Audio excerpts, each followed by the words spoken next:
Now, in this one, we're talking about an important skill that I have found universal among the different millionaires and highly successful people that I have modeled. One quality with all of them is decisiveness. They make decisions quickly and properly, and there's a certain quality of decisiveness in their decision making.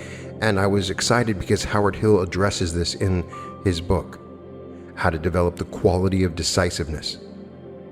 When you hit on target with the right idea, and then proceed to set your bright new concept in motion, you will quickly learn that it is almost as difficult to control the flood of incoming money as it was to get started your way in the beginning.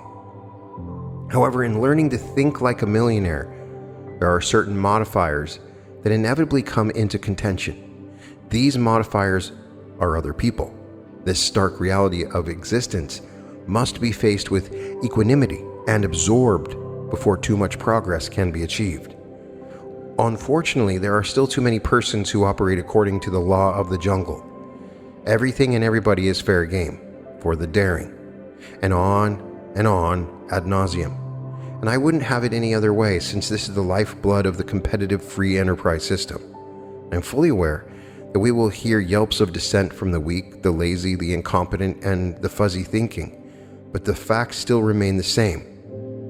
We can only grow and expand with the rough and tumble friction of strong rivalry, regardless of whether it is honest, devious, malicious, crooked, or destructive.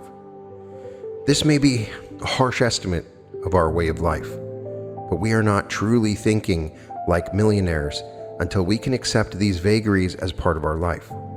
I know how devastating this can be to a young man or woman just out of college, where good sportsmanship is stressed and the competitive spirit encouraged as valid preparation for our life experiences.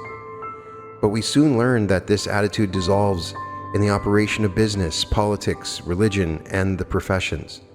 I know because I have sat in the councils of all these groups.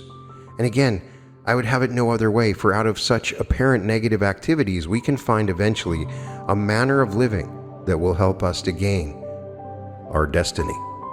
The trick, or devices, if we can so describe them, is for us to learn to protect ourselves in the clinches, for they will come just as surely as we know the sun will come up over the eastern horizon in the morning.